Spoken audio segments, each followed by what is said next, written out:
Edge. Everything bass fishing. Coming to you worldwide from Megaware Keelguard Studios. What is up, Bass Edge Nation? Bass Edge Radio is back for another episode. That's right, this early February edition of the program. And we talked about it last episode. Things were starting to kick off for the 2024 bassing season, but let me tell you what, it's just about in full throttle. We still haven't kicked off the Elite Series yet or the Invitationals, but they are not far behind, man. We've had a lot going on these last 2 weeks, really, is what it comes down to, man. You don't want to miss an episode of Bass Edge Radio. Be sure that you're subscribed to this YouTube channel if you're listening here on YouTube. Otherwise, make sure that you're getting those notifications on all the other pod stream platforms that are available. And of course, before we jump into the action, always remember that Bass Edge is possible from Megaware Keelguard. That's right, Keelguard, providing boat owners protection from grinding salt, abrasive rocks, and boat ramps. Concrete boat ramps, that is. But don't go without a Keelguard. And as promised, we alluded to this a couple episodes ago, but here is the man, Hella Bass, Rich Lindgren. Rich, thanks for joining us for another episode. We've got full encompassing bass junkies now on the program. Yeah, absolutely. I guess I must have passed the pilot. I didn't get like too ravaged in the YouTube replay comments for like, who's this guy? Get rid of him. So here we are back for episode 2 to talk more bass fishing and tournament junkie stuff. Absolutely. And the funny thing about this is no one saw my face for so many years, right? I mean, we've been doing this podcast since 2007. Bass Edge has been on the airwaves, but I've been behind the mic since 2012. And all of a sudden last year we start this YouTube thing, and it's been a fun ride. We're still growing that YouTube channel, so it still gets so many streams. But you guys need to check us out that are streaming on other podcasts. You need to see what Rich looks like. He looks like a bass and junkie, right? I got a face for podcasts. I got a face for radio. Not so sure about YouTube, but here we go, man. Man, we have had 4 big events over these last 2 weeks. Let's start breaking it down. Let's jump right into this thing. The MLF Bass Pro Tour on Toledo Bend, the first major tour event of the year. Dustin Connell, a name we've heard many times. I think this is his 4th MLF win. Of course, he won an Elite Series event before he jumped from the BASS Elite Series to Major League Fishing, and that whole split we had 4 years ago. But pretty handedly stomped it up on the championship day. 112 pounds, 40 pounds over Spencer Shuffield, who was in second place. Kind of exciting. I got to watch this live there on MLF website. Nearly half of his fish in the third period. It was kind of a jump around. Drew Gill, Shuffield really wasn't in it, and he really came up the third period, but Dustin Connell, man, just blew it out. Rich, what's your take on the Toledo tournament? There's definitely interesting things. Obviously, BPT got a ton of flack for not airing the first 2 days of the qualifying rounds. A lot of people, I mean, they announced that, but I don't think people realize that. And that went over like a lead balloon on the message boards and social media. Yeah. And honestly, like a little bit like they would have been the only thing on TV or on internet or live streaming for like 3 days until the NPFL started. Yes. So odd choice. Won't go too far down that path. There was some What'd you think catches about the fishing aspect? Yeah, of it, yeah. as So there far were as some big how catches that went down, yeah, and some shallow catches, but ultimately the guys that were just fishing couldn't keep up. It was an utter scope fest. There was spinning rods everywhere, live scope, forward facing, active target, whatever, right? Like, and mostly spinning rods, a few jerk baits. It was not much diversity. It all looked the same. Dustin Connell did it better than anybody else, even though Spencer Shuffield, from my understanding, was talking a pretty big game in the knockout round that he could pretty much catch 200 if he wanted, and it didn't come true on the final day.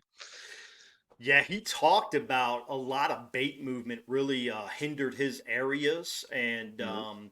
although there were still some fish around, and it seemed like the bite improved on that championship day as time progressed. You know, Connell had his big period, the third period. It was kind of back and forth a little bit between Zach Burge, Drew Gill, and Connell prior to Mhm. that, and then all of a sudden Spencer, and he solidified second place by a couple pounds, but Connell just went crazy.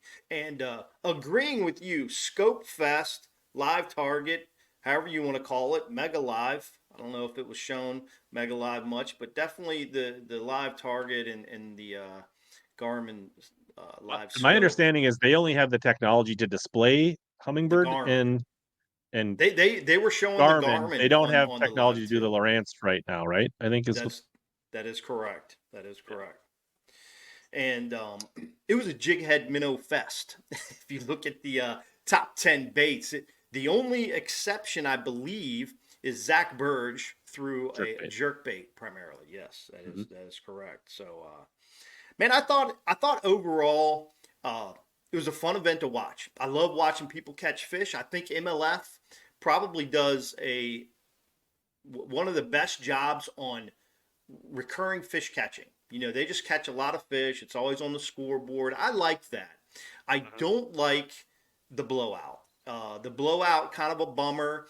The Scope Fest, kind of a bummer. I remember there were some guys catching them pretty well in the early rounds, flipping. I remember Casey Ashley had a very good first day flipping. Kind of fell apart on him a little bit the second day. He didn't make the Like, championship yeah, round. Crochet caught an 11 pounder on a flat side. Yes. Kind of Defoe had a couple cool catches on a buzz bait, but Yep. that stuff just didn't hang.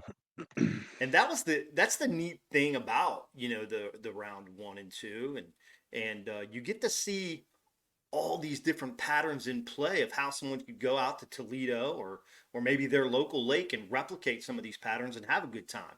But when it comes down to it, if you're in a tournament strategy standpoint and you weren't throwing a jig head minnow on Toledo Bend scoping around, then you were probably doing not the best strategy for the all you can catch and weigh. But maybe if it was a 5 fish limit, totally different deal. What do you think about that? And I mean, the every fish count sadly made Crochet's 11 pound irrelevant. In a 5 fish Yeah, tournament, there's no way to make an 11 pounder irrelevant. that's You correct. know, Yeah. And I saw a couple other 5 fish bags that were in the low 20s yeah, that and Crochet had became 20 irrelevant. with 4 fish. Yeah, yeah. So interesting how the MLF BBT went down. It kind of goes back, makes you think a little bit about the 5 fish versus all you can catch.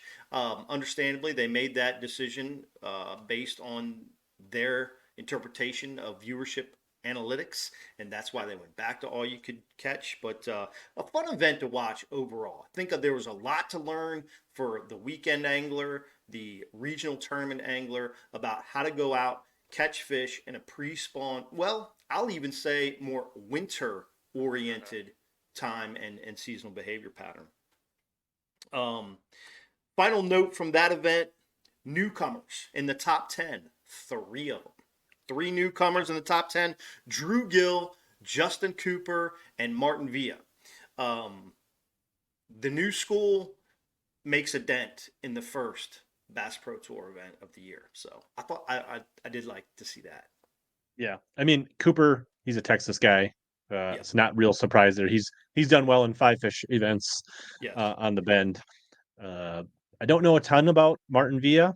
Martin's from And then Virginia. Drew, Yeah, yeah. he's from So like, Virginia, kind of a river guy. He yeah, that's what does I well thought. on the Yeah. James and the Potomac. But let me say that Martin has not showed a whole lot of weakness in 2 years on Mhm. the invitational circuit. So Yeah.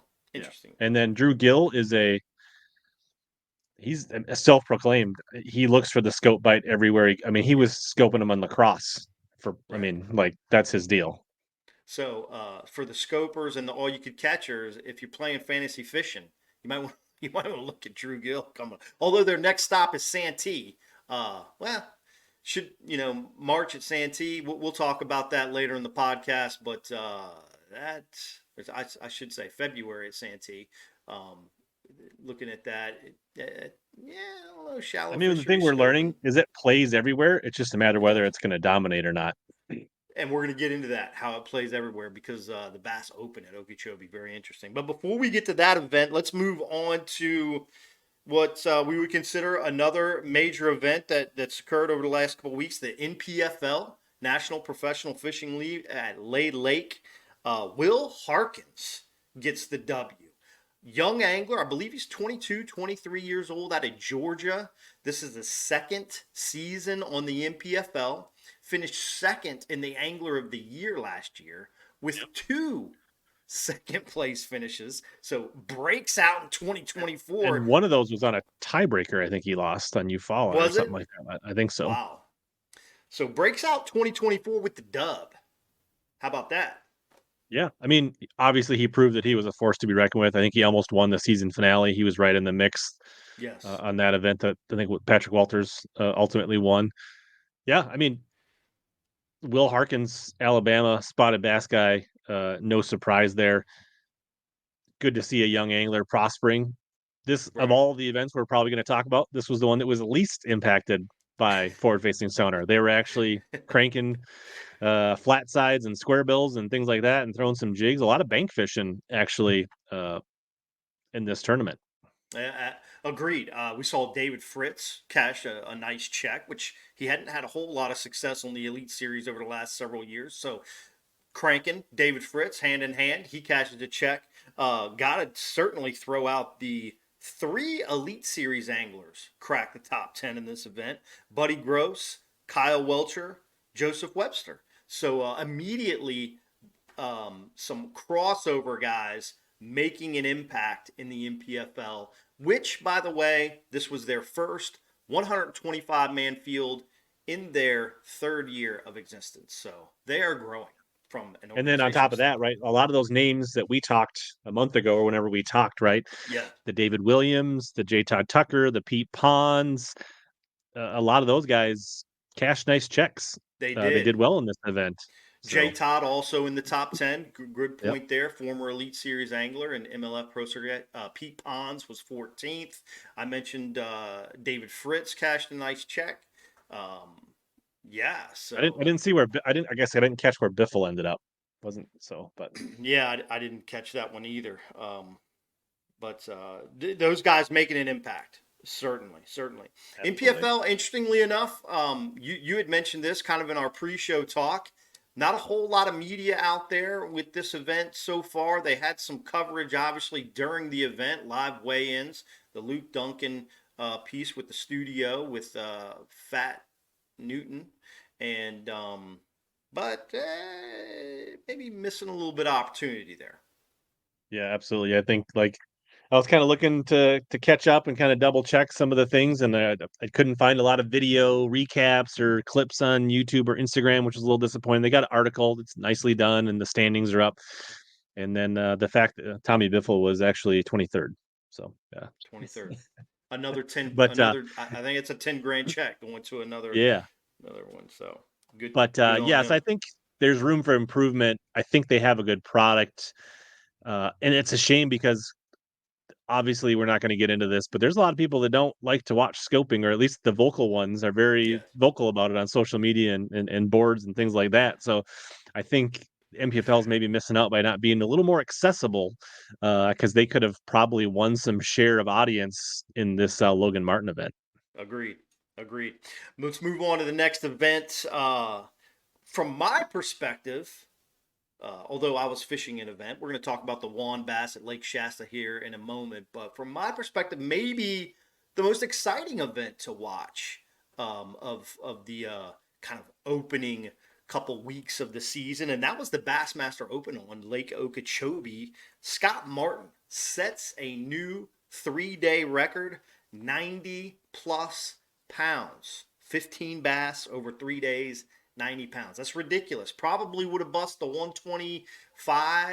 I don't know. Yeah, Probably would sport is have weird, tinkered right? with the You can go like 120s. Yeah. 30, 25, 30 and go 10 the next you know what I Yeah, mean? that Like, is true. That is so but true. Tight quarters out there. Saw some drone shots. 60, 70, 80 guys, like in that Harney Pond area, Okeechobee. The water was up, and the fishing obviously was good, pretty good for Florida, especially in February, where end of January, early February, where it's prone to cold fronts. They had some cold in practice, but man, they had a warming trend during the tournament that helped them hit it right. I feel like, but the story, the underlining story that really wasn't shown in the articles or things shown on Bassmaster as much. I did not get to see the live on day 3, but scoping betters, live target, scoping, whatever, forward facing sonar, betting bass was a huge deal in this tournament. For some, that's going to be very disappointing. For some, it's going to be very, very intriguing. But man, we're seeing forward-facing sonar going from this deep, kind of Toledo Bend, which we knew that would kind of play wintertime, bait-oriented, summertime, bait-oriented, to starting to make this new push into shallow water fishing, and really had a big impact at Okeechobee. Couple of takeaways. I kind of watched a little bit of the FS1, a little bit of the Bassmaster Live. I'd say roughly the top 10 was like a third split. You got guys like Tharp and McMillan that just went out and did Florida things. They threw chatterbaits and frogs and flipped and probably used their mapping and their 2D to get right, but they kind of used their history and knowledge of Florida to do really well in this tournament. And then you've got basically about a third of the guys that were in the top 10, the Tucker Smiths, and the kid from Minnesota. I can't think of his name right now. From Montevallo that won the college bracket. I've had him on my show. Anyways, just look that up. Let me say, Tucker Smith going to be our feature angler spotlight in this episode. So right after Rich and I get done breaking down some of these tournaments, we're going to talk to Tucker about what he did at the Big O, how he broke it down, a little bit about his young career and things that he's seeing entering the industry as a predominant, I guess maybe favorite to do this thing full time, and maybe a guy we see for many years to come on some of the higher tours. Did you capture that name? The other Easton Fothergill was the name. Easton I couldn't pull out of. Fothergill, didn't he win the college deal? Yep, college bracket. Yeah, in Kansas. Yeah, wow. Yep. And Tucker Smith. So yeah, he did. So oddly enough, yeah. College guys making but there was a certain segment of the guys, that anglers that were fishing the canals, doing the traditional scoping, hanging minnows. I mean, they were using a little bit heavier lines, some bigger baits, but honestly, using the traditional vertical, front-facing sonar settings. And then you had about another third, which what Scott Martin largely was leveraging, and a few other guys, is the perspective mode. Yes. And they had some really good footage that they were able to share on the screens during the live coverage, where you could see like the little reed clumps or the bare spots or the whatever, and you could see them fish paired up and they just basically were sight fishing without looking at them, but looking at them using their sonar in perspective mode. Unbelievable. And that's how a lot. And Scott, to his credit, he did not have some honey hole. He was, my understanding, right in the middle of the crowd in Harney Pond, right? Yeah. Yes. I mean, like, if you listen to Matt Pangrack on BTL and other, like, he watched most of it go down. He just did it better than everybody else, which is pretty incredible. And I think that's the one thing, is that Bass Live going on Saturday for the Opens for all 9, which we touched on last time, is a great opportunity. That didn't really reflect how tight that field was during the first 2 days, where 90% of the field was in 2 or 3 spots, and it was literally bumper to bumper. And then they had co-anglers, right? So not only do you have guys fishing out of the front of their boats, but they've got co-anglers. So like when you're boat to boat, then you got a co-angler throwing a chatterbait, you're trying to fish this. I mean, like, that had to have been just, I think you heard guys talk about it, like they get into an area and they put their poles down or their anchors and they fish for a half an hour and they move 10 feet, and then, because that's all they could move, and then there'd be another boat right next to them. So it's wild. The interesting thing is, you didn't have to move 10 feet to see 4, 5, 6, 8 bass. Yeah, that was the thing that a lot of them were kind of shocked about, because I think a lot of them had never really, I mean, they've dabbled with perspective, but they were forced to just like hunker down, right? And they're like, they couldn't believe with that many boats how many bass they still saw swimming around consistently, and how that there was even more bass there on day 2 than there was day 1, after these places had 50 to 100 boats sitting in them right on top of them all day. And I think part of that was the weather too, right? I mean, they had that cold front, which if you know a whole lot about Florida or do not, the interesting aspect of Florida is when it gets cold, just soon thereafter is when a big wave of spawners will come. So they had that cold practice, and then all of a sudden some fish started coming, and then more fish started moving up shallow, and that's in my eyes why they saw more on day 2 than they did on day 1, when it was already, what you would have thought obliterated. And the So fact that just that pressure didn't really keep them from coming in. yes, yeah, certainly we're learning more and more and more about fish behavior with this new stream of electronics over the last 3-4 years. So it's different, exciting for that thought process.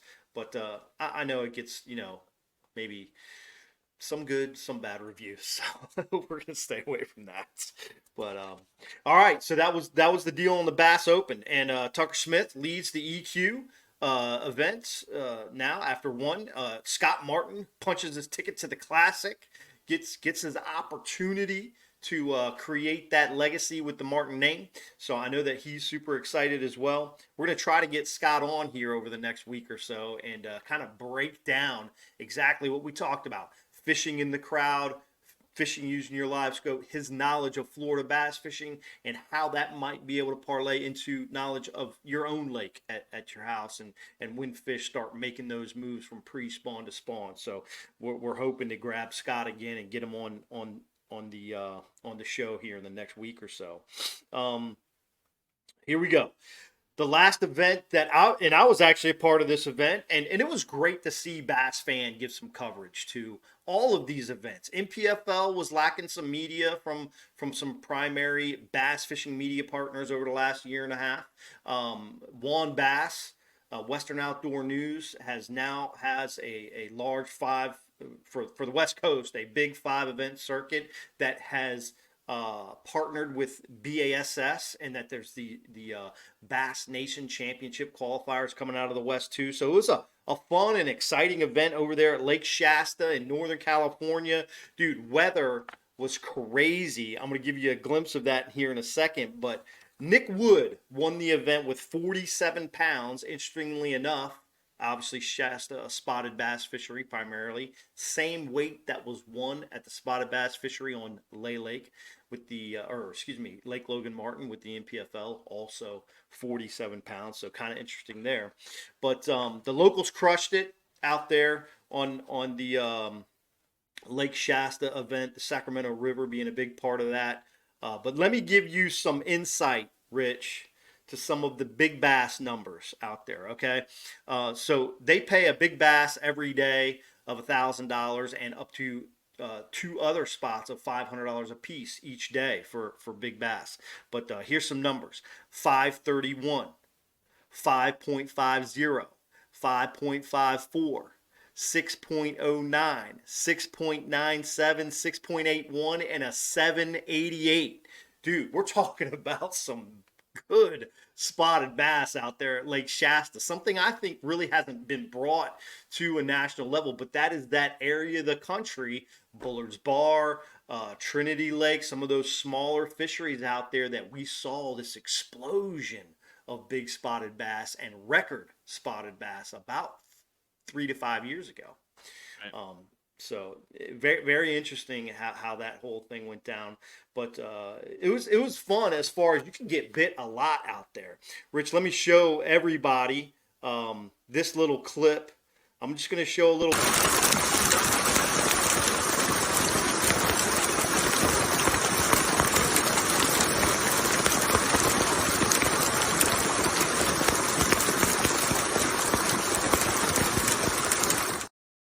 Crazy hail, rained every day.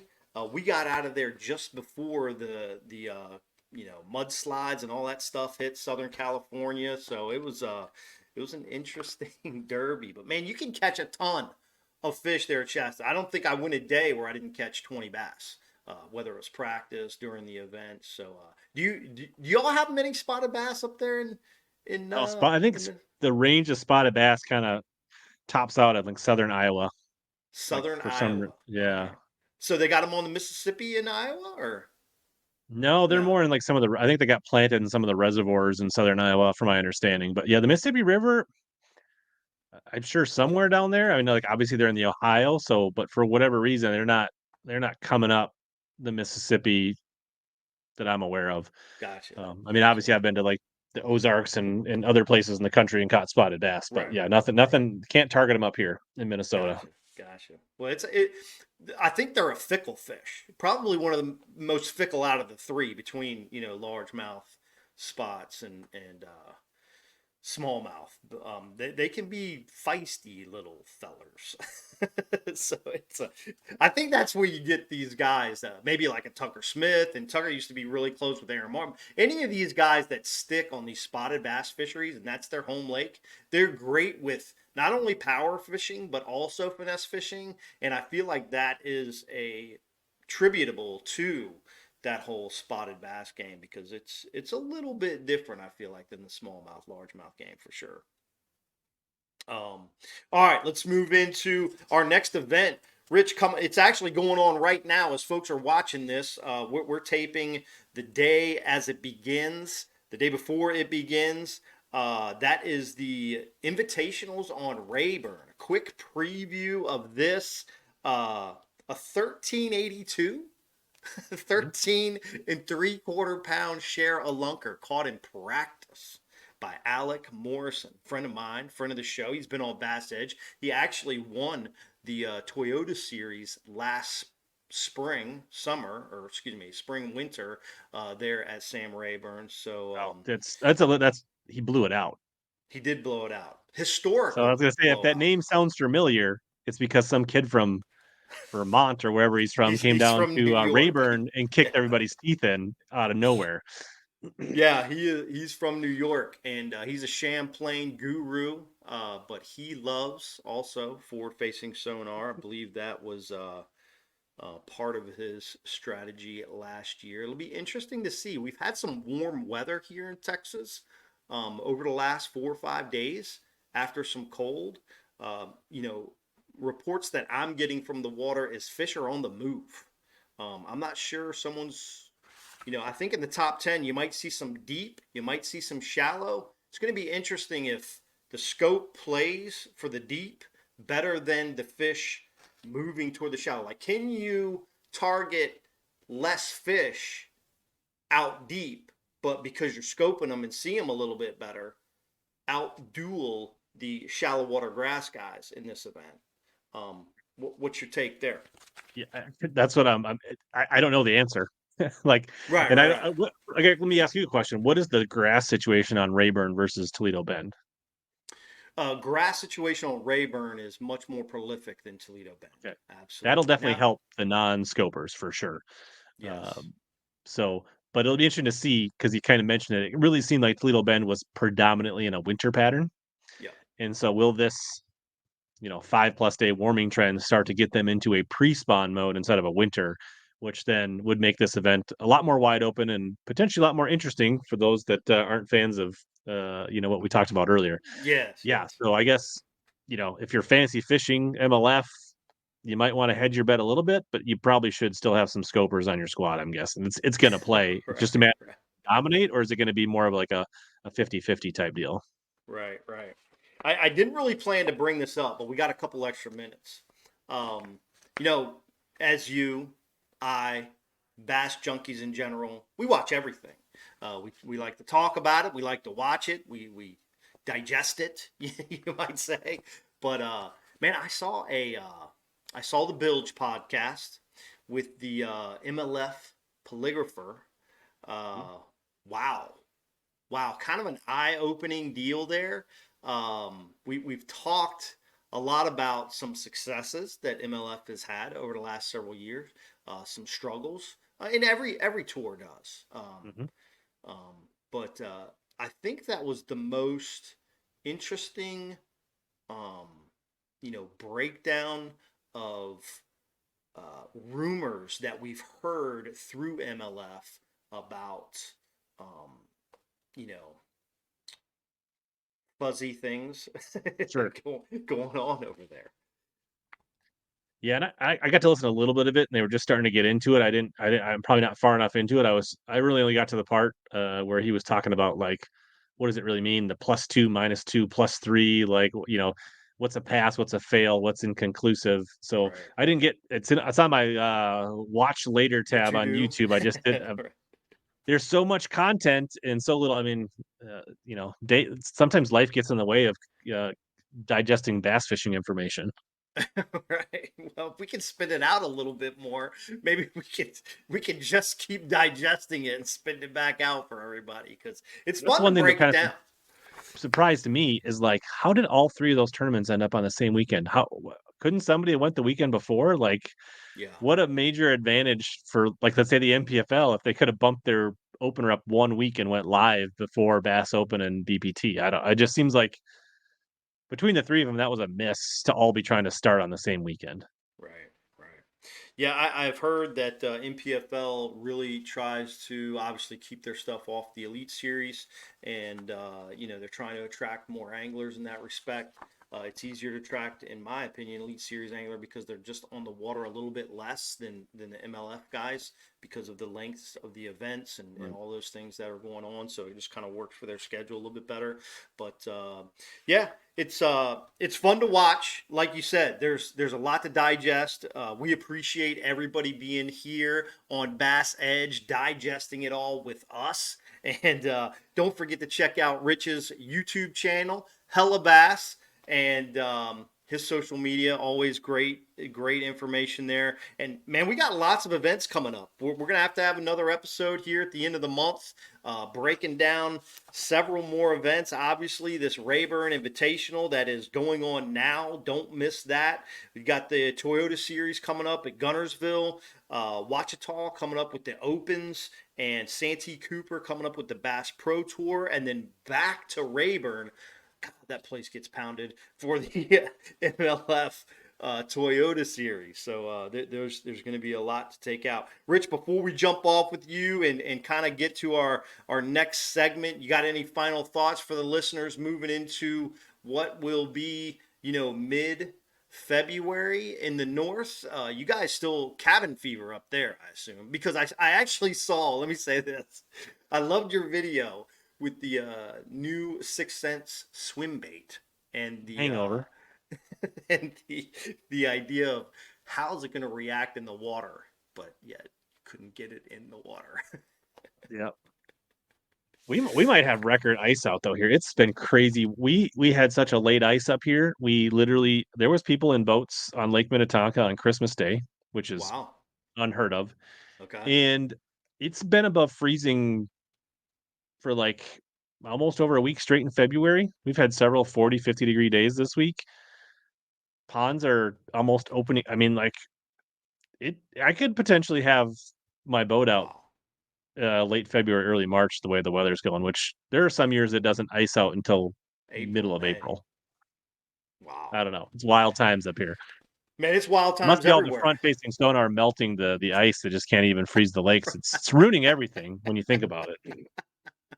It's ruining everything. I had a couple clips. I think I'll show this next episode of some of the Elite Series boats and MLF boat setups this year. It is off the chain. It is the wildest thing you've ever seen.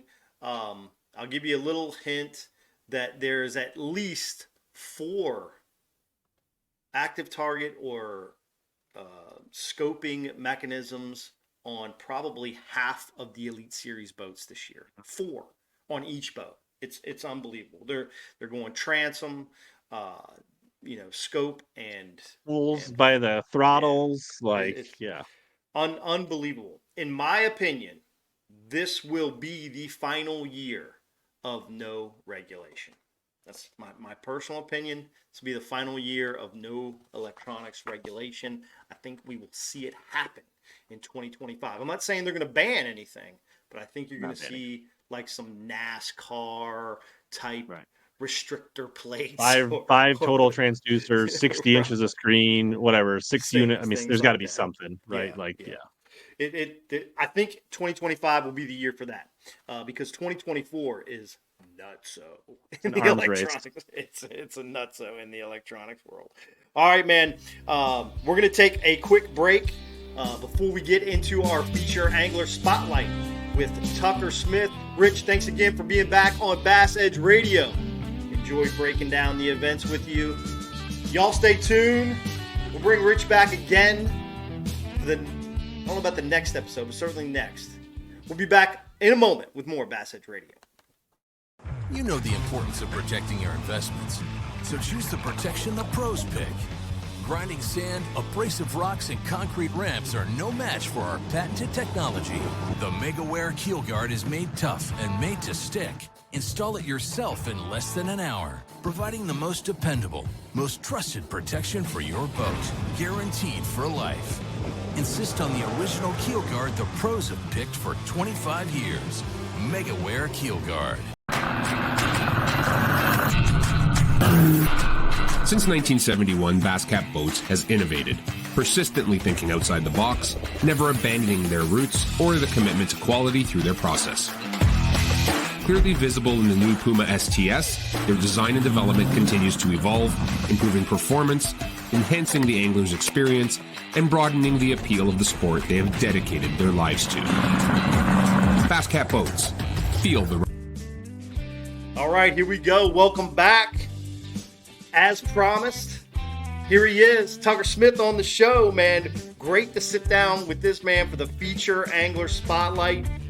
BASS Open's EQ points leader already, tournament one, Tucker. That's great to see. Great to have you back on the show, man. It's been several years. Last time we talked, you had like $500,000 burning a hole in your pocket, and that was from of course, the U.S. Open there with Bass Pro Shops. Man, thanks for being on the show. How have you been? Yeah, thank you for having me. Yeah, don't say leading the points. You're stressing me out already.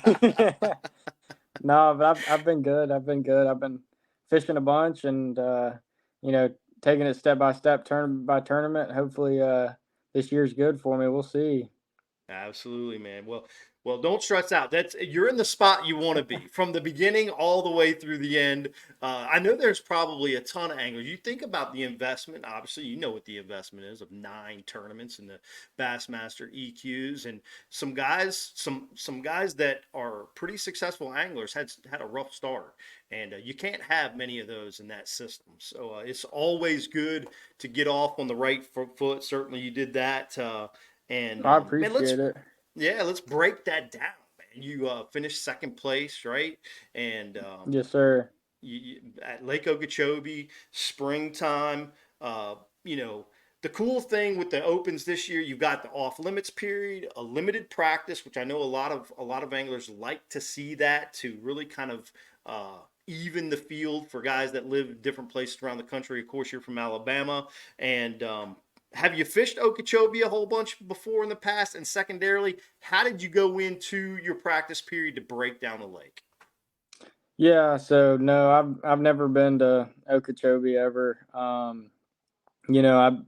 went and pre-practiced before off limits and actually went and checked the lake out, and just wanted to get a feel for it, because that's a place that I was really worried about. Florida, and my history of fishing, I've done decent in Florida a couple times, but most of the time it's not always the best. Okay. So I was really worried at Florida.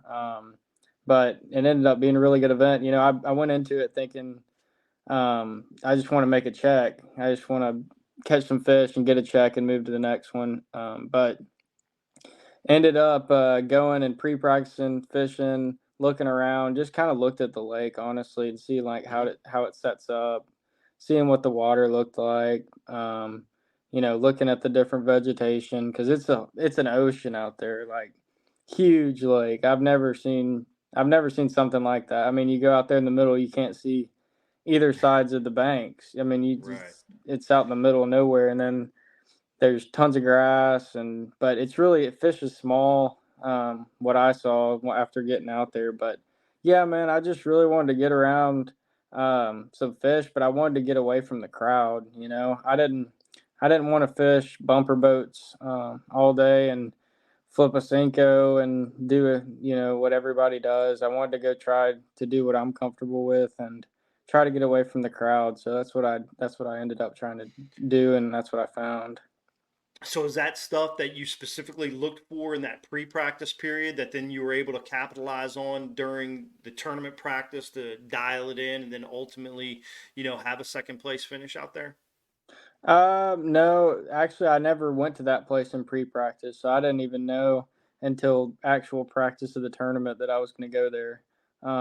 So yeah, but it was something that I went to on, I think, like it was like maybe the second or third day of practice, official practice, and we just went and checked it out and looked around. And I travel with Paul Marks, Okay. really really good angler, and I've known him for a while now. But um, we were trying to break that lake down together and try to figure it out as quick as we could. And we ended up going to that place, and that's where we both were fishing in the tournament, the canal, Rim Canal. And man, it was clear water, and there was a lot of fish swimming around. Like, it was different than all the other places. A lot of the other places had a bunch of trash fish, and that seemed to be the only place that we could find, rim canal wise, that had a lot of bass that we could catch. So it looked like you relied on a jerk bait and a small swim bait as primary lures during the event. Um, what was the setup like? Was that something where once you got there, you were looking for electronics fish, a forward-facing sonar deal? Were you looking for a specific cover that just led you into another direction, or what was the process that led you to that final understanding of the best ways to catch them over there? Yeah, I like looking at forward facing sonar. That's something I've tuned in the last few years. I've really taken it seriously and gotten decent at it, and that's something that's, the way the sport's going. You gotta start using it at some places, but Okeechobee, you wouldn't think so. And but yeah, I went in there to that place in practice, and honestly, just put the trolling motor down and started looking around, and immediately, like, the water, you could just tell was like a lot more clear than the whole lake and any other place.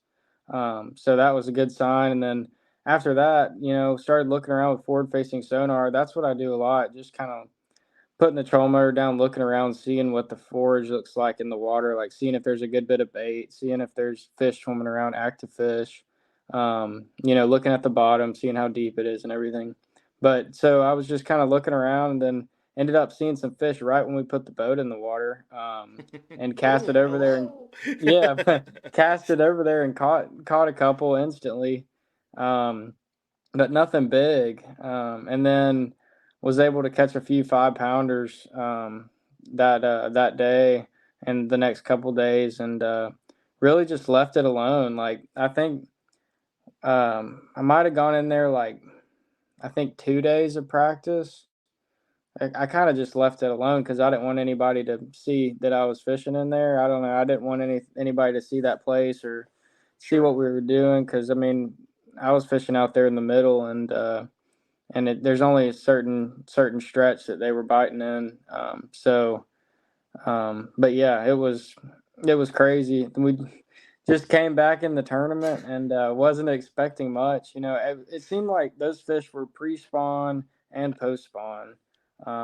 It seemed like those were, fish that were moving in and out of those canals, and they were staging out there, feeding on bait. There was a lot of shad, and they were feeding on bait. But you could tell that some were skinny, some were post spawn, some were fat and pre spawn. So it really was the best of both worlds. Very cool. Very cool. Yeah, it was, I guess, a little bit of exposure to that style of pattern last year with the Elite Series when Tyler Rivette, kind of exploited that. I guess he was kind of fishing more of a current, indention area, that kind of thing, rather than just, Hmm. strictly the canal. But it certainly showed that that was there. What kind of makes you personally tick so well in events, man. You've got a solid record, obviously through college. You know, even last year, as kind of started your open career, and now really all in, you might say, with the EQs. Um, what do you think that it is that's given you this position and platform that you're in? Do you feel like maybe it was some momentum winning the U.S. Open, momentum from fishing in at Auburn and doing so well in the college fishing?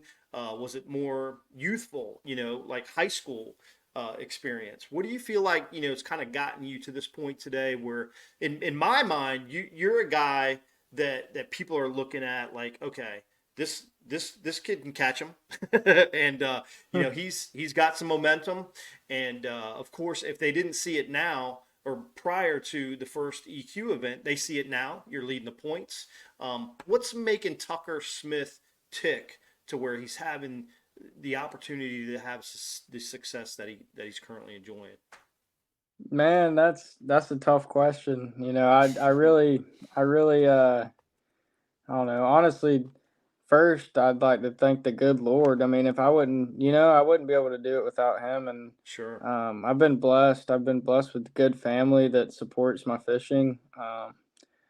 It's really fishing something that I've always done since I was little kid. So it's something that I've really taken a lot of time. I don't do anything but fish. Like, you can ask anybody. I don't fit or don't do anything but fish. Every day I fish. So yeah, I really just, I don't know. I try to be kind of quiet. I don't try to you know boast about things. I try to just do my own thing, but I fish all the time, and I've been blessed with really good fishing partners in the past. Logan Parks, Hayden Marbut. I've been blessed with those guys, and we've got our own little group of guys that are really good fishermen, and I don't know. I think that just being around good fishermen and hanging out with those guys and fishing all the time, and I think that's what's really just helped a lot. And then knowing Aaron Martins, Right. I learned from him. I didn't know him very long, but the short time that I did know him, he's an incredible angler. It was awesome just to sit in the boat and learn from him. But really, man, I've just been fishing hard. Nose to the ground, getting it done. Yeah, I mean that's really the only way to do it. You can't catch somebody else's fish. You got to catch your own fish, and you got to put your time in to do it. So that's what I've been trying to do, and hope it's been successful. I hope that the rest of the season's goes well. But yeah, I've really just been fishing hard, man. I know you've had to have seen some of Logan's heartbreaks over the last several years, and his experience to finally qualify for the Elite Series and be a rookie in 2024. So you've seen the tale of two tapes, right? I mean, you've seen the success and you've seen the struggles. So I'm sure that you're prepared to take those on, however they come at you. Oh yeah. Let's go back to Okeechobee a little bit, or just a fishery in general. When you break down a fishery, do you have like a specific program to try to make it successful? Like when you go pre-practice Okeechobee, you go maybe look at a lake, obviously, I don't know if you've been to a Ouachita, the next open that's going to happen, but do you have a certain program that you're trying to implement to have this consistent performance, hopefully, event after event? Really, my goal is just finding fish that are active, finding a giant population of fish that I can catch, and really, I think the best way to do that is fishing offshore Okay. these days. I really just paid a lot of attention to my units recently. I fish offshore mostly year round, so I've just gotten really comfortable with it. And like I think like probably 80% of the bass are offshore. So it's something that I've really spent a lot of time with. I grew up fishing the bank and on the Coosa River. That's a really cool place that I got to grow up Yeah. at. Yeah, you But even look at the NPFL just recently.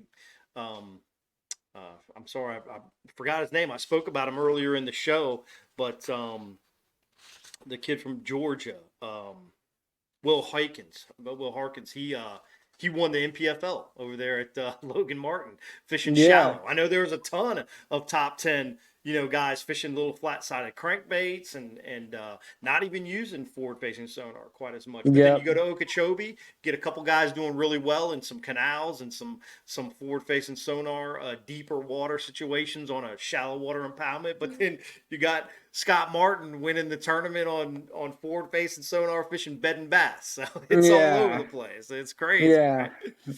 for sure. It is. It's crazy that the way that the sport's been going. But yeah, I love fishing offshore. That's just what I'm comfortable doing.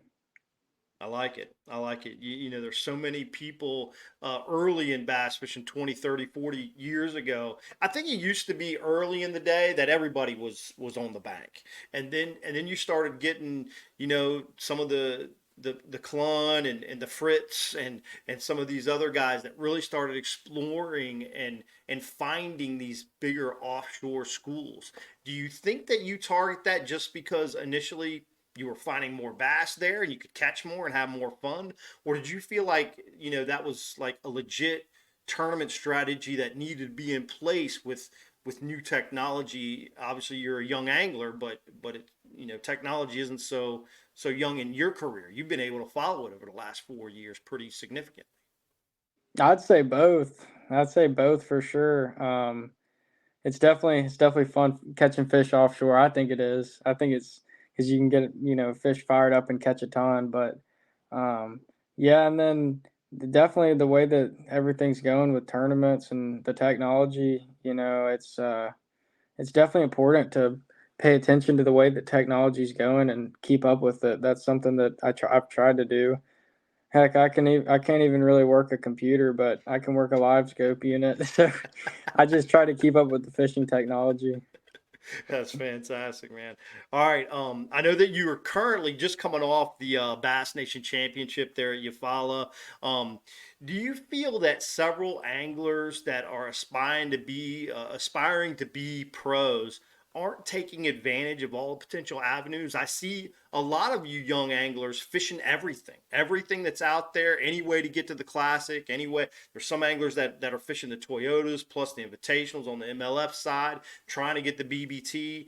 How do you prioritize what's good for Tucker as far as fishing events and time and effort of participation in the system or organizational standpoint in bass fishing? Yeah, I would say that really the opens are number one right now. Those 9 tournaments are the most important to me. I've really just focused on that this year, and all my time's going to really go towards that. And anything that fills in the gaps between that is fair game. So I know I'm fishing some tournaments between the times of the different opens, but yeah, I'm really just focusing on those. And I think that making the Elite Series is the biggest goal to me. It's been the biggest goal my whole life. Watching those guys on TV, I want to do that. Um, so yeah, that's the biggest goal. So I'm going to take those the most seriously and really pay attention. Yeah, it's fun. I know, today was just through the second day of that event, and you've got classic qualifier Adam Rasmussen, EQ angler also, but all of these Hammers. anglers now seem to be, yeah, all in on every potential avenue that they can make it, to the next level. Um, kind of going back to that question, but maybe in a different way. Do you think it's obviously your priorities are the opens, but do you think it's important to add all these other platforms in order to try to, whether it's the federation, the nation, or whatever, to try to increase your chances to make the professional angler goal, realized? Yeah, for sure. I definitely think the more opportunities you have, the better. I think the more that you're on the water, the more you're learning, the more you're getting better. every day that you're on the water, you're becoming a better angler. You're learning something that you didn't know before, and you're improving your skills. So, yeah, I'd say definitely, bigger tournaments like that, everything, it really helps just being there and honestly seeing the water conditions, seeing the way that you can catch fish. It puts that in your brain, and you remember that one day when you really need it. Very good. Very cool. Okay. Last question about this. So obviously you haven't fished an elite event yet, but you've been in the opens. You've been in lots of big college events. You fished the big, U.S. Open event there with Bass Pro Shops. Do you see a significant difference in ability or talent throughout that, or do you think it's just a simple matter of time? A guy's got enough time, or a girl's got enough time to put into obtaining a professional fishing career, and talent is really across the board, or do you feel like it's significantly different throughout each level of competition? I think you got talent everywhere for sure. Every tournament series, every level of tournament fishing, I think there's the talent's unreal. There's really good fishermen everywhere. MLF, Bassmaster, all the different trails, NPFL. There's talent everywhere. But yeah, I would say that the the higher the tournaments go, the bigger the tournaments are, the higher the competition is, because those guys are taking every single step that you take is taking it more and more seriously and putting more and more money on the line.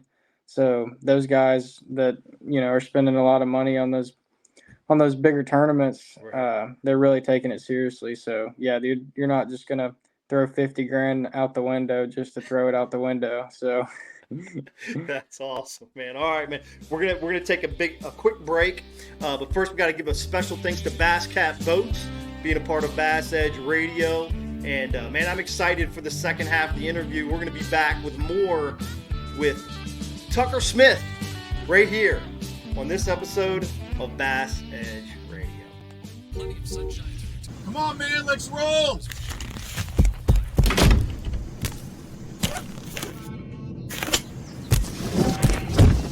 What the? To catch the fish, you need to be one with the fish. With PowerPole shallow water anchors, you'll get the ultimate in precision, power, and control, so you can catch more fish. No face paint or phony fins necessary.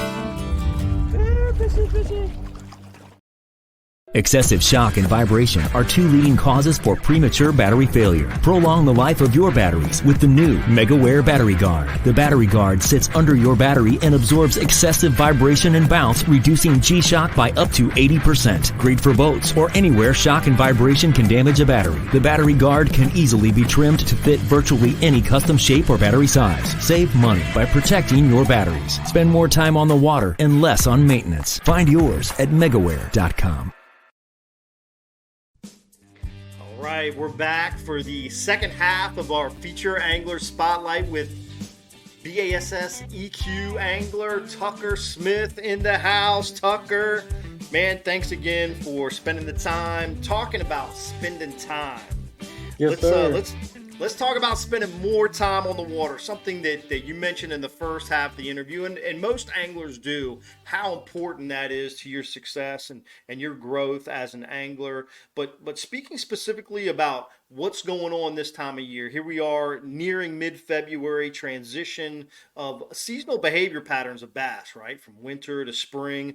What's the most common thing that you recognize that provides a clue for you to kind of change focus on bass behavior from, late winter patterns to pre-spawn and early spring patterns? What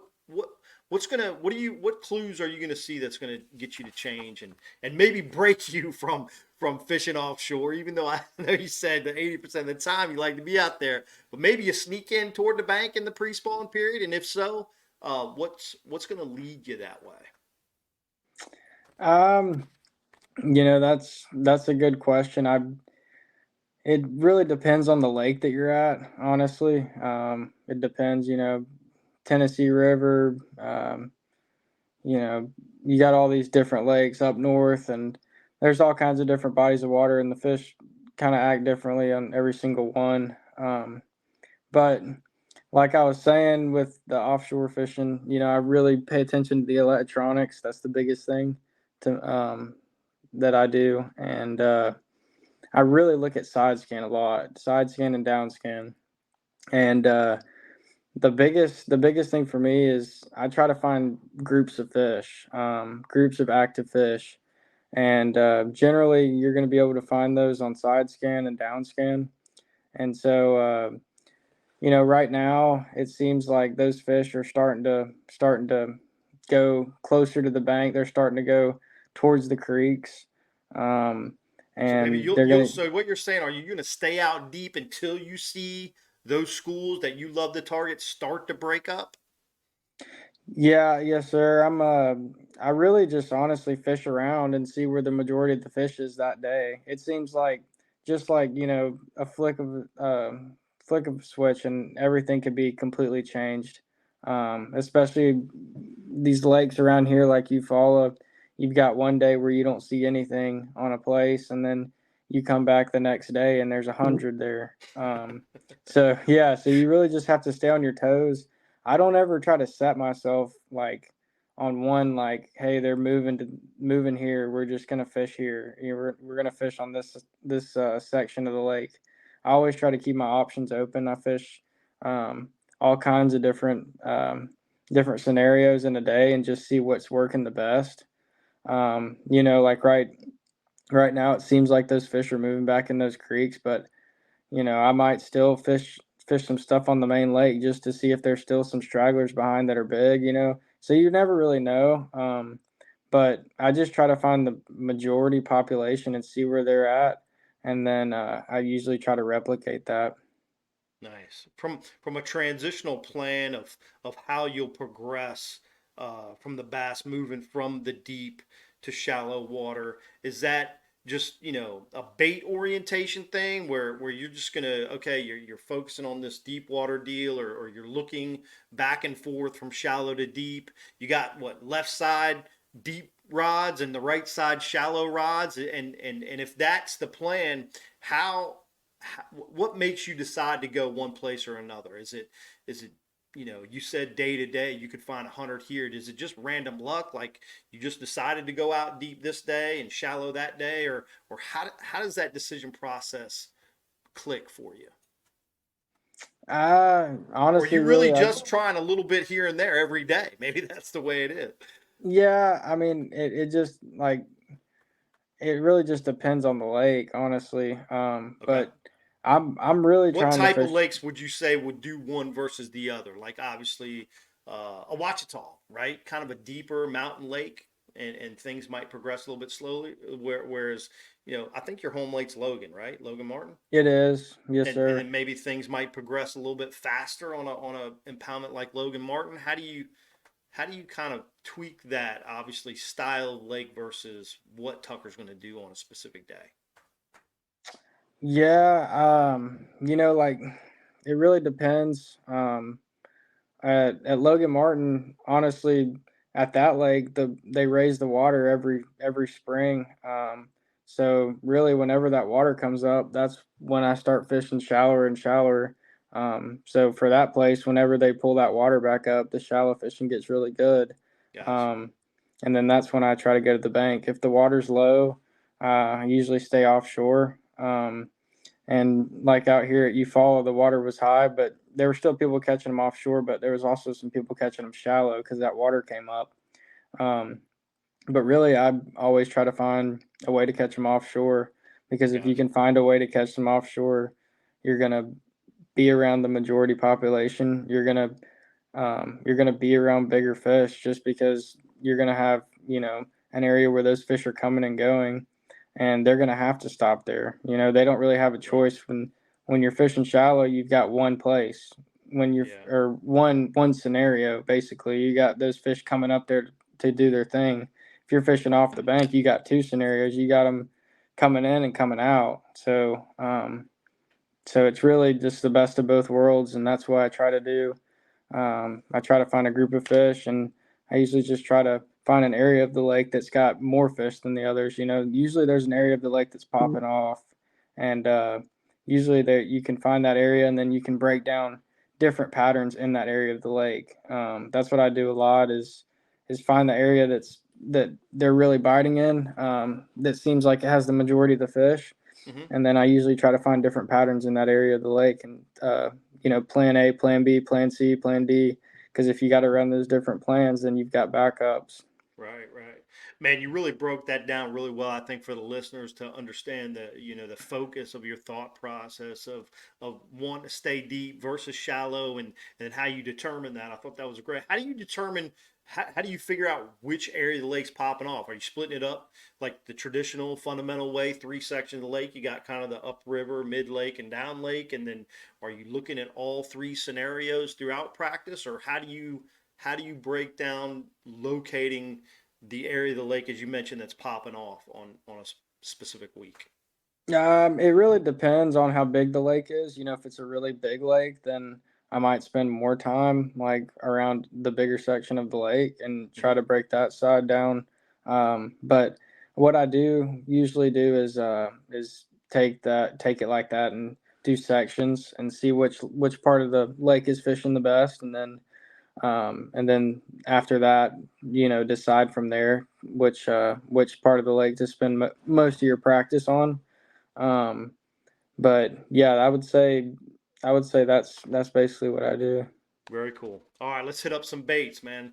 You're a deep water guy. You love the deep water fulfillment of fish coming and going, which makes perfect sense. What kind of baits do you try to rely on? If you had three baits, in kind of this transitional period, late winter, early spring, what do you feel like are the three baits that's going to trigger the bites potentially most common for you? Three baits. Um, let's Jig head see. minnow. it seems like nowadays that's what everyone's throwing. I don't know if you read or looked at the MLF Toledo Bend event and things that were going on down there. But out of the top 10, I think there was one jerk bait in the top 10, and everybody else was throwing a jig head minnow. Dang. That's crazy, I crazy. wish. But Yeah, that's funny. Yeah, I would definitely say. I would say Demiki rig of some sort. I with Picasso lures, I came out with a speed drop, which is oh, basically cool. a lead jig head that's really nice. It's got a double bait keeper, really good paint job, 604 Gamakatsu hook in it. So it's a super strong hook for a little bait, and it's also not a thick diameter, so it hooks them good. So definitely have something like that in the boat. Okay. Yeah. You can kind of fish around suspended fish. You can fish all different sections of the water with a bait like that. Um, I'm trying to think, also jerk bait, honestly. Jerk bait right now, um, especially as the bait's moving around and you're fishing around brush, you're fishing around, docks. You can fish around anything with a jerk bait. And then you could also throw different jerk baits. I throw the scope stick. I threw that in Florida a good bit, and with their bait, you can actually pick which depth it sinks to. I think they put like different weights inside of it and different bills, so I could actually sink like one model sinks 4 to 6 feet, one's 2 to 3, and then one's like 6 to 9, one's like 9 plus. So you got a bunch of different options. So yeah, I would say that, and then I'm trying to think. If I had one more, it'd probably just be a jig, honestly. A jig, Bottom because bouncer. Yeah. for sure, because you can do a lot of different things with that. And I feel like you can, obviously get really big bites with a jig, and you can cover water. So yeah, I would say a jig. It seems like right now, a jig's been pretty good around the house. So definitely a jig. Very cool. All right, so this is a funny thing I think about all the time nowadays, and I'm in the tackle retail business as well. I work for a Hayabusa, and I feel like at some point, if we keep rolling with this forward-facing sonar, every tackle stop is just going to have jig heads and plastic minnows. where do you think we're headed in that direction, or do you think? Obviously, you mentioned jig, and you did mention the Damiki rig, which is basically a jig head minnow, and then your third bait there was jerk bait. So, do you think there's just going to be some more innovation, like the scope minnow and that kind of thing, to really allow anglers to dictate, the place or time of, suspended fish and how to capitalize on catching those more effectively with There'll be new stuff. presentations? There'll be new stuff. Look at Japan. They've already been through that phase and they've already used it. Now they're on to other stuff. Right. They still use it, but they don't use it as much anymore because it's kind of an older thing. So, really, I always just look at Japan. I mean, they're 2-3 years in advance of everything that we're doing. So yeah, I would definitely say there's more stuff coming. I would say a lot more soft plastics probably. That soft plastic seems to be, a way to get those pressured fish to bite. The more people fish, the more pressured it's going to get, and the more finesse you're going to have to go probably, or the bigger you're going to have to go. So, but those traditional baits always work and they still win year round. So you never really know. But I think there's definitely going to be some new stuff coming out that we're just going to have to keep adapting to it. Eventually they won't eat one thing and they're going to eat something else. So I'm going to take a quick step since we went finesse, and obviously you were able to spend some quality time with Aaron Martins before he passed away. You mentioned it already in the interview. If there was one kind of, obviously Aaron was the guru of finesse to a degree, and very specific on his tackle, and just a very unique individual in so many ways. What was it that Aaron, if he gave you one or two tips from understanding his approach and why he approached fishing that way? I remember this. The one thing I remember about Aaron specifically is he would always tell me, "I hate throwing a drop shot. I just hate." You know why he hated throwing a drop shot was because he caught too many fish on it and he couldn't keep it out of his hands. yeah, That's why yeah, he hated a drop shot. But he wouldn't exactly. tell anybody that. But he would just say, "Man, I don't like throwing the drop shot," because he couldn't quit throwing it in a lot of respects. But did he give you any tips as you were a young angler, youth angler at that time, that really affected and had a profound meaning to you now today as you prepare to take on this next step in your career? For sure. I mean, countless things that I could spend, hours talking about. Right. But If you had to pick honestly, one or two highlights, right? yeah, I mean, honestly, in a more meaningful standpoint, one of the biggest things that Amart taught me was to make sure to have fun, while you're fishing, and don't take anything for granted. Amart was amazing, and his natural ability to fish and everything, and the healthiest guy you could ever imagine. Yep. So we just can't take it for granted. We gotta know that we're blessed, and just live every day like it's a new day and be happy for it, because you never know. And so I would definitely say, have fun with it, and don't get too frustrated. Losing fish is very frustrating, and I'll say I get frustrated, but I try to keep my cool, because there's not really, when you look back at it, there's no point. If you're not meant to have that fish in the boat, then you're not meant to have that fish in the boat. Right. But I would say another thing is really, Amart was really up to date with the technology, and that's kind of where I took it. So yeah, I mean, he was on Garmin, using a Garmin for a little bit when I knew him, and he told me, he said, "This is the next big thing. Like, you need to get good with it."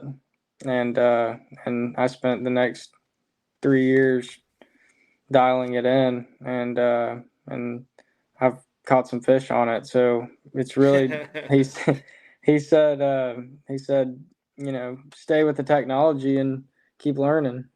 I like it. Oh, great advice right there. Especially have fun, man. Have fun. So important. For sure. I can remember some fish I've caught that I wasn't, proud of or thought I needed something different. But when it's all said and done, every one you catch is fun. And if you can smile about it and keep it, even if you don't catch them, just keep it fun. That's what it's all about. So, all right. Exactly. Over the next events. For the Bassmaster EQs, your priority this year, you're looking at a Ouachita, Santee, and then you got to have this one, big chalked up on your calendar, but then you'll be at Logan Martin. What are you most looking forward to in each event? I think we're going to see in all three of those, a Ouachita being, in a couple of weeks, still probably going to be kind of cold up there. Santee being a warmer climate, shallow water fishery, and then of course your home lake isn't until May. But Logan Martin, break down a little bit through our discussion that we've already actually had in the podcast of what you're looking forward to most out of these next couple of events, Ouachita and Santee Cooper. You mean like what am I looking forward to the most about the lakes, or just the schedule in general, or the lakes, the schedule in general? Are you going to be able to get out and pre-practice and take a look at them? I don't even know if the Ouachita might be off limits already. I'm not exactly sure the dates. It is. But yeah, what are you looking forward to most about those events to kind of keep this momentum, going that you've created through Okeechobee?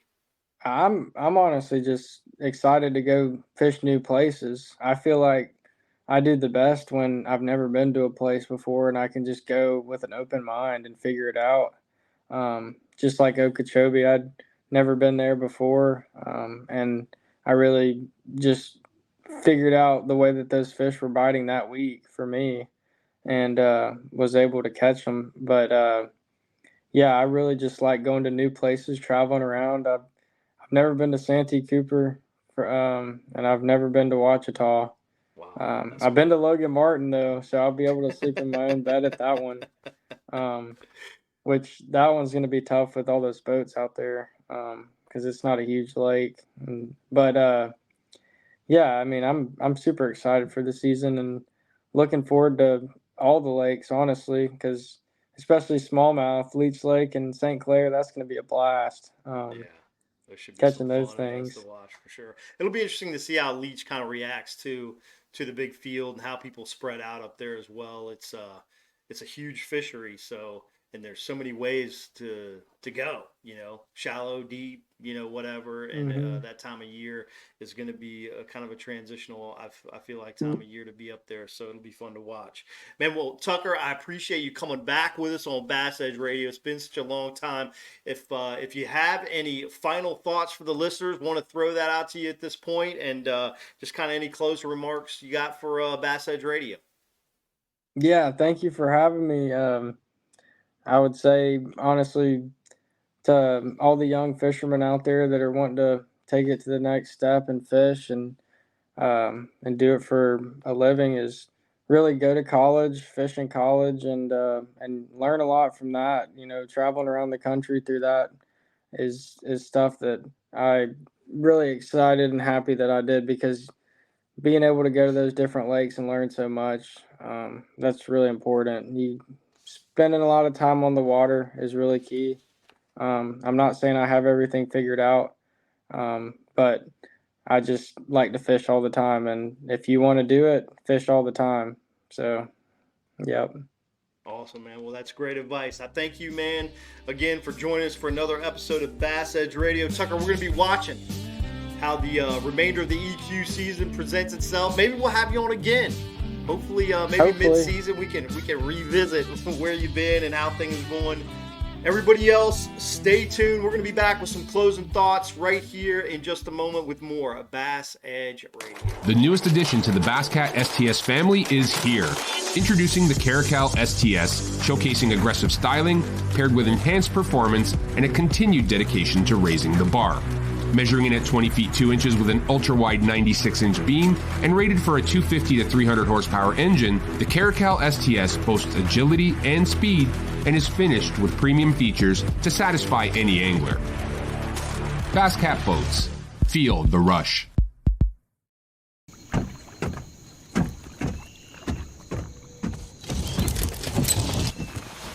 Nobody wants to run out of power when they're on the water. There is a better way. Introducing the Charge Marine Power Management Station from PowerPole that does the work of 3 devices: a traditional battery charger, a charge on the run, and an emergency start system. PowerPole Charge. Here we are, back. Let's get some hype intro music going right here. Tucker Smith with us as the featured angler on this episode. That was such a fun interview. Really enjoyed him being on the program. Guy's really just matured into his own in so many ways since he won the U.S. Open with Bass Pro Shop just a couple years ago. But it was really interesting to hear his approach to fishing in general. I think it has that youthful approach. Obviously, forward-facing sonar being a big piece of his game. He'll catch them shallow, but man, he loves the offshore and likes it for a lot of reasons. I think a lot of reasons that we've heard 10, 15 years ago, but now reasons that we can see on sonar, forward-facing sonar, and really adapt to catching more fish in a tournament strategy, or if you're just out there looking to catch some fish for fun. Also interesting how he talked about fish moving so much and how we really didn't know that before because we just didn't know if they were down there, on this brush pile or on this ledge and they weren't biting or, just weren't exactly sure how many fish were living there. Now we can see them so much better and gives him the opportunity and ability to move around a little bit more to really understand, is there fish there? Are they not there? And really determine that pretty quickly throughout the day so he can make those adjustments to be successful. Wow. What a huge episode of Bass Edge Radio. I got to say, again, thanks to Rich for coming on in the beginning and kind of breaking down those most recent events. We talked about some recent events that were coming up. Of course, right now going on, make sure you check it out over at MLF, the Sam Rayburn Reservoir MLF Invitational. Final day is going to be Sunday, I believe. It's a 3-day event, and so yeah, we're looking at Sunday as the final event there, or final day, so be sure to check that out. Should be some big fish caught. We mentioned it earlier in the show, but a Shara Lunker caught there in practice, 1382 by Alec Morrison. That was fun to see. Then let's see, Valentine's Day kicking off Lake Guntersville. I'm sure all the girls' boyfriends are excited about that one. Lake Guntersville kicking off Valentine's Day, February 14 through 16. That's MLF Toyota Series event. We talked a little bit about it with Tucker. They're going to be at Lake Okeechobee. That event's going to be going on in the Bassmaster Opens, February 15 through 17. A little bit later on in this month, Bass Pro Tour kicking off. Event number 2 at Santee Cooper. That should be a fun event. And then a redo at Sam Rayburn with the MLF Toyota Series, Feb 21 through 23. So keep those on your radar.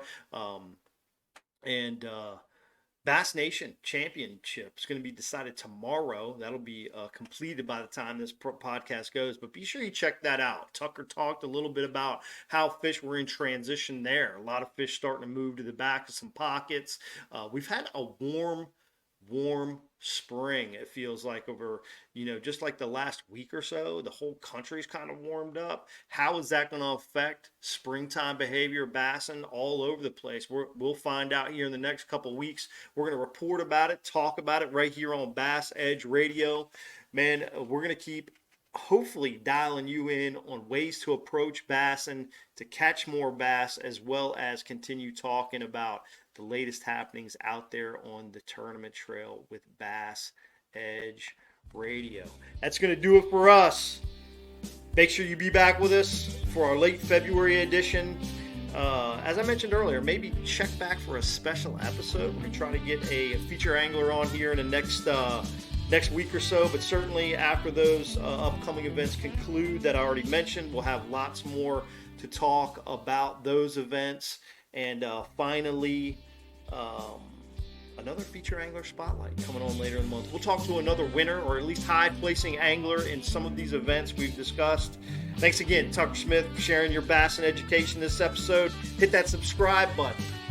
Be sure to check us out on all those social media platforms. Adios. See you next time, everybody. Bass Edge Radio.